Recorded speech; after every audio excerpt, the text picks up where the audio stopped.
নমস্কাৰ ছাত্ৰ ছাত্ৰীসকল ই কক্ষালৈ তোমালোকক স্বাগতম জনাইছো মই জিন্তিমণি ৰাজবংশীয়ে নতুন ভিডিও এটিলৈ তোমালোকৰ মাজলৈ আকৌ আহিছো ছাত্ৰ ছাত্ৰীসকল আজিৰ ভিডিওটিত আছে তোমালোকৰ ষষ্ঠ শ্ৰেণীৰ সমাজ বিজ্ঞানৰ পাঠ্যপুথি সমাজ বিচিত্ৰা স্বদেশ বিদেশৰ সমাজ পৰিচয় আৰু এই পাঠ্যপুথিখনৰ 9 নম্বৰ পাঠ আৰু 9 নম্বৰ পাঠত আছিল প্ৰাচীন ভাৰতৰ ৰাজবংশ আৰু সমাজ ছাত্ৰ ছাত্ৰীসকল আমি এই পাঠটিৰ 6টা অংশ আগৰ ভিডিওবোৰত আলোচনা কৰি গৈছো আৰু আজিৰ ভিডিওটিত আমি এই পাঠটিৰ 7 নম্বৰ অংশ আলোচনা কৰিম ছাত্ৰ ছাত্ৰীসকল আমি ইয়াৰ আগৰ অংশটিত কি পাইছিলো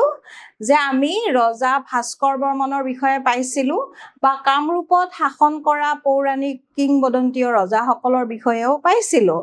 আৰু আমি বৰ্মন বংশৰ ৰজা ভাস্কৰ বৰ্মনৰ বিষয়ে অকমান আলোচনা কৰিছিলো ছাত্ৰ ছাত্ৰীসকল আজিৰ ভিডিওটিত আমি ভাস্কৰ বৰ্মনৰ বিষয়ে অকমান বহলাই আলোচনা কৰিম ছাত্ৰ ছাত্ৰীসকল ভাস্কৰ বৰ্মন তোমালোকে কিছুমানে হয়তো ভাস্কৰ বৰ্মনৰ নাম নিশ্চয় শুনিছা আমি আহাসুন ভাস্কৰ বৰ্মনৰ বিষয়ে জানো ভাস্কৰ বৰ্মনৰ শাসনকালত কামৰূপ এখন প্ৰভাৱশালী ৰাজ্যৰূপে বিকশিত হৈছিল ছাত্ৰ ছাত্ৰীসকল ভাস্কৰ বৰ্মন আছিল প্ৰাচীন কামৰূপ মানে আমাৰ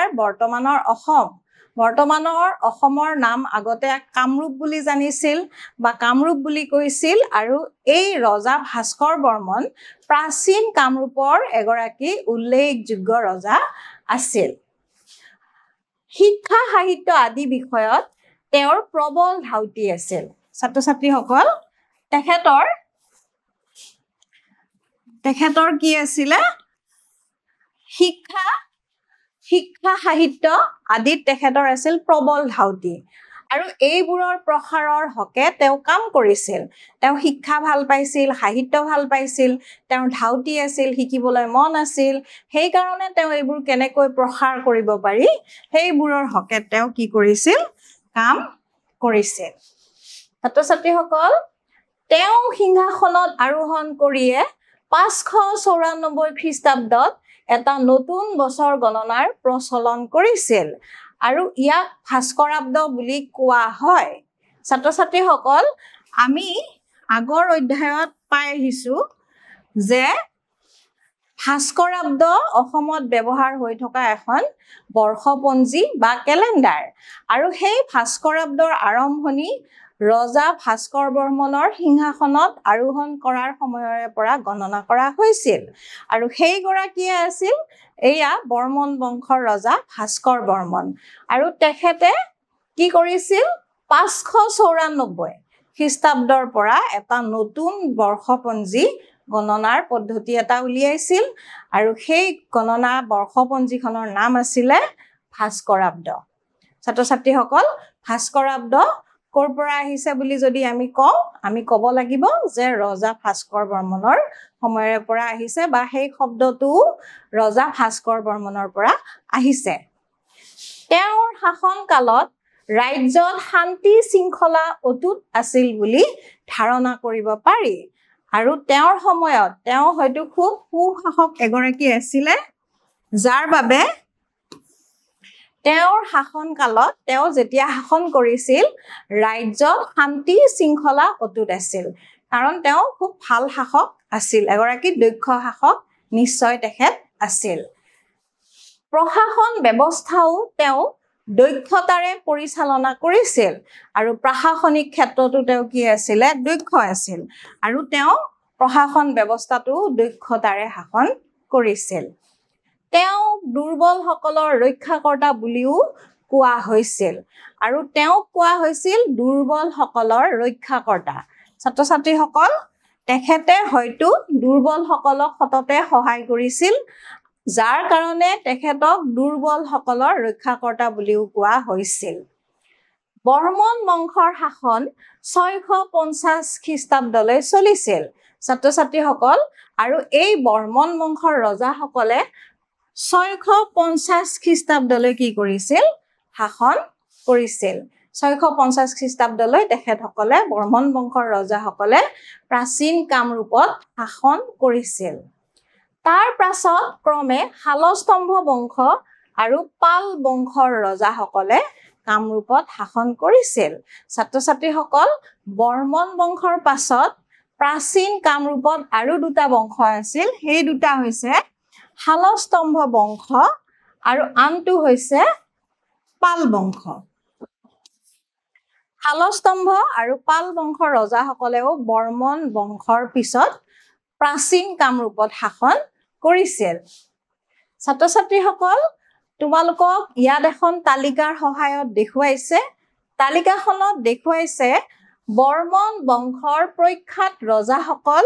আৰু তেওঁলোকৰ শাসনকাল মানে বৰ্মন বংশৰ প্ৰখ্যাত ৰজাসকলৰ বিষয়ে আৰু তেখেতসকলে কেতিয়া শাসন কৰিছিল বা তেখেতসকলৰ শাসন কৰাৰ সময়খিনিৰ এখন ইয়াতে তালিকা দিছে আমি তালিকাখন চাই লওঁ আহাচোন ছাত্ৰ ছাত্ৰীসকল সম্ৰাট পুষ্য বৰ্মনে শাসন কৰিছিল আনুমানিক 350 খ্ৰীষ্টাব্দৰ পৰা 380 খ্ৰীষ্টাব্দলৈ পুষ্য বৰ্মনে কেতিয়া শাসন কৰিছিল ছাত্ৰ ছাত্ৰীসকল বৰ্মন বংশৰ সম্ৰাট পুষ্য বৰ্মন তেখেতে আনুমানিক 350ৰ পৰা 380 খ্ৰীষ্টাব্দলৈ প্ৰাচীন কামৰূপত শাসন কৰিছিল ইয়াৰ পিছৰ গৰাকী আছে ভাস্কৰ বৰ্মনে আনুমানিক 594 খ্ৰীষ্টাব্দৰ পৰা 610 ছাত্ৰ ছাত্ৰীসকল 594 খ্ৰীষ্টাব্দৰ পৰা 610 খ্ৰীষ্টাব্দলৈ ভাস্কৰ বৰ্মনে কি কৰিছিল কামৰূপত শাসন কৰিছিল ছাত্ৰ ছাত্ৰীসকল ইয়াৰ পিছত আমি জানো আহাচোন যে কামৰূপ ৰাজ্যৰ শাসন ব্যৱস্থা সেই সময়তনো কেনেকুৱা আছিল বা কেনেকুৱা শাসন চলিছিল সমাজ ব্যৱস্থা কেনেকুৱা আছিল জীৱিকা কি আছিল তেখেতসকলৰ আহাচোন চাও ছাত্ৰ ছাত্ৰীসকল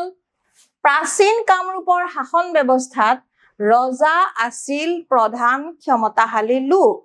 প্ৰাচীন কামৰূপতো কি আছিল যিহেতু ৰজাই শাসন কৰিছিল আৰু সেই সময়ত ৰজাগৰাকীয়ে আছিলে কি প্ৰধান বা ৰজাগৰাকী আছিল প্ৰধান ক্ষমতাশালী লোক তেখেত হল ৰজাগৰাকী গুপ্তসকলৰ দৰে ইয়াতো ৰাজ্যখন বিভিন্ন প্ৰশাসনিক গোটত বিভক্ত কৰা হৈছিল ছাত্ৰ ছাত্ৰীসকল আমি গুপ্তসকলৰ শাসন ব্যৱস্থা পঢ়োতে আমি পাইছিলো যে তেখেতসকলেও কি কৰিছিল তেখেতসকলৰ ৰাজ্যখন বিভিন্ন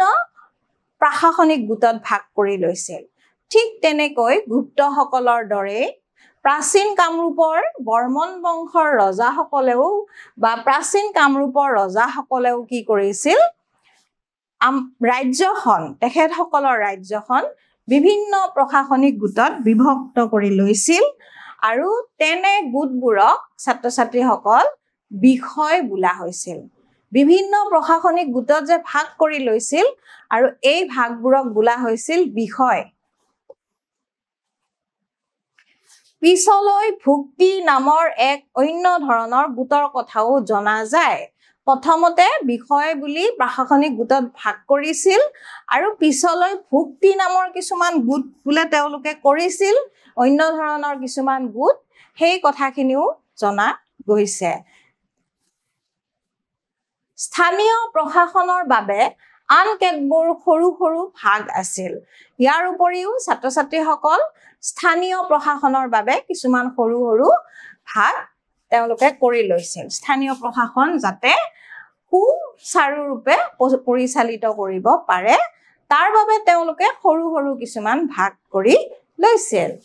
সামৰিক প্ৰশাসনৰ বাবে বিভিন্ন বিষয়া নিয়োগ কৰা হৈছিল আৰু ৰজাই এই ক্ষেত্ৰত গুৰুত্ব আৰোপ কৰিছিল ছাত্ৰ ছাত্ৰীসকল সামৰিক প্ৰশাসনৰ বাবেও তেখেতসকলে কি কৰিছিল বিভিন্ন বিষয়া তেখেতসকলে নিয়োগ কৰিছিল আৰু এই ক্ষেত্ৰত ৰজাগৰাকীয়ে কিন্তু কি কৰিছিল বেছি গুৰুত্ব বা অধিক গুৰুত্ব আৰোপ তেখেতে কৰিছিল ছাত্ৰ ছাত্ৰীসকল পুৰণি সময়ৰ কামৰূপৰ সমাজ ব্যৱস্থানো কেনে আছিল আহচোন আমি চাওঁ সমাজ ব্যৱস্থা ব্যৱস্থাৰ ক্ষেত্ৰত প্ৰাচীন কামৰূপত আদিতে জাতি বৰ্ণহীন সমাজ এখন আছিল ছাত্ৰ ছাত্ৰীসকল সমাজ ব্যৱস্থাৰ ক্ষেত্ৰত প্ৰথমতে পুৰণি কামৰূপত কি আছিল জাতি বৰ্ণহীন এখন সমাজ আছিল কিন্তু পাছলৈ কি হৈছিল আৰ্য সমাজৰ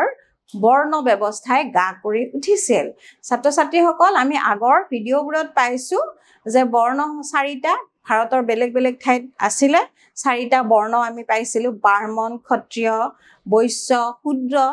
আৰু আৰ্যসকলৰ মাজত প্ৰধানকৈ এইবোৰ প্ৰচলিত আছিল আমাৰ কামৰূপত প্ৰথমতে জাতি বৰ্ণহীন এখন সমাজ আছিল কিন্তু পাছলৈ কিন্তু আমাৰ ইয়াতেও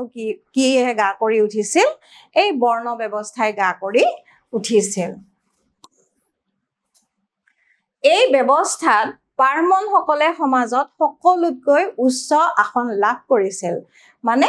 বৰ্ণ ব্যৱস্থা যেতিয়া আহিলে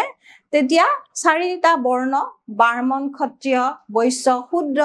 আৰু এই বৰ্ণবোৰৰ মাজত ব্ৰাহ্মণ সকলক কি কৰিছিল সকলোতকৈ উচ্চ আসন দিয়া হৈছিল আৰু তাৰ বিপৰীতে যিসকল শূদ্ৰ আছিল শূদ্ৰসকল কি হয় শূদ্ৰসকল আছিল একেবাৰে সমাজৰ তল শ্ৰেণীৰ লোক আৰু এই ব্যৱস্থাটো কেতিয়া হ'ল ছাত্ৰ ছাত্ৰীসকল যেতিয়া বৰ্ণ ব্যৱস্থা অসমত আহিল বা অসম বা পুৰণি কামৰূপত প্ৰচলন হ'ল ইয়াৰ সমান্তৰালভাৱে বৰ্ণ ব্যৱস্থাৰ দ্বাৰা প্ৰভাৱিত নোহোৱা জনজাতীয় সমাজ এখনো এই অঞ্চলত বৰ্তি আছিল ছাত্ৰ ছাত্ৰীসকল আমাৰ এই অঞ্চলটোতো জনজাতি প্ৰধান ঠাই আৰু বৰ্ণ ব্যৱস্থা কিছুমান ঠাইত আছিল যদিও তাৰ সমান্তৰালভাৱে এখন জনজাতীয় সমাজো আমাৰ ইয়াত প্ৰচলন আছিল আৰু হেয়া আছিল জনজাতীয় সমাজ ব্যৱস্থা আৰু তেখেতসকলৰ নিজা নিজা সমাজ ব্যৱস্থা আছিল বিভিন্ন জনগোষ্ঠীৰ বিভিন্ন সমাজ ব্যৱস্থা আছিল আৰু সেই মতে তেখেতসকলৰ সমাজ পৰিচালিত হৈছিল সেই সময়ত সমাজত মহিলাসকলে গুৰুত্বপূৰ্ণ স্থান লাভ কৰিছিল আৰু য'ত জনজাতীয় হওক বা অন্য সমাজতো কিন্তু সমাজৰ যিসকল মহিলা আছিল মহিলাসকলে কি কৰিছিল গুৰুত্বপূৰ্ণ স্থান লাভ কৰিছিল মহিলাসকলে গুৰুত্বপূৰ্ণ স্থান লাভ কৰিছিল ছাত্ৰ ছাত্ৰীসকল ইয়াৰ পিছত আমি জানো আহাচোন প্ৰাচীন কামৰূপৰ লোকসকলৰ প্ৰধান জীৱিকানো কি আছিল তেখেতসকলৰ বৃত্তি কি আছিল তেখেতসকলে কি কৰি নিজৰ জীৱন নিৰ্বাহ কৰিছিল ভাৰতৰ বাকী ঠাইবোৰৰ দৰে এই অঞ্চলৰ লোকসকলৰো প্ৰধান জীৱিকা আছিল কৃষি সেই সময়ত যেহেতু বেছিভাগ মানে ভাৰতৰ আন অঞ্চলৰ লোকসকলৰো প্ৰধান জীৱিকা কি আছিল প্ৰধান জীৱিকা আছিল কৃষি ছাত্ৰ ছাত্ৰীসকল আমাৰ ভাৰতৰ অন্য ঠাইৰ দৰে আমাৰ অসমতো বা আমাৰ প্ৰাচীন কামৰূপতো লোকসকলৰ প্ৰধান জীৱিকা আছিল কৃষি ইয়াৰ লগতে কাপোৰ বোৱা কাঁহ পিতলৰ বা মাটিৰ পাত্ৰ তৈয়াৰ কৰা আদিও আছিল কিছুমান উল্লেখনীয় বৃত্তি আমাৰ লোকসকলে খেতি কৰিছিল ইয়াৰ উপৰিও কিছুমান লোকে কাপোৰ বৈছিল কিছুমানে কাঁহ পিতলৰ বা কিছুমানে মাটিৰ পাত্ৰ তৈয়াৰ কৰিছিল আৰু এই কেইটা আছিল প্ৰাচীন কামৰূপৰ লোকসকলৰ প্ৰধান জীৱিকা বা প্ৰধান বৃত্তি ছাত্ৰ ছাত্ৰীসকল আমাৰ এই অংশটিৰ শেষ কৰিব লাগিব এতিয়া শেষ কৰাৰ আগতে তোমালোকলৈ মই মূল্যায়ন দুটা আনিছো আৰু মূল্যায়নত আজিৰ মূল্যায়নটোত আছে খালি ঠাই পূৰ কৰা প্ৰথমটি চাও আহাচোন ছাত্ৰ ছাত্ৰীসকল বৰ্মন বংশৰ শাসন ডেছ খ্ৰীষ্টাব্দলৈ চলিছিল ছাত্ৰ ছাত্ৰীসকল বৰ্মন বংশৰ শাসন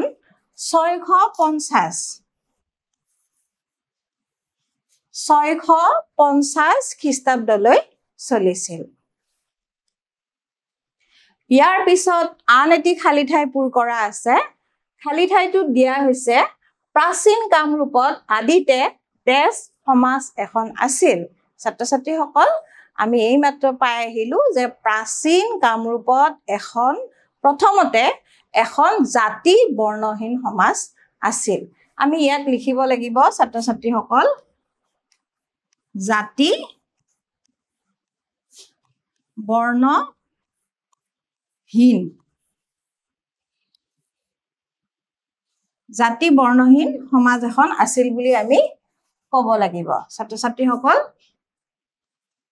তোমালোকে কি ক'ব লাগিব যে প্ৰাচীন কামৰূপত এখন কি আছিলে জাতি বৰ্ণহীন সমাজ আছিলে মই আকৌ উত্তৰটো তোমালোকক ইয়াতে লিখি দিছো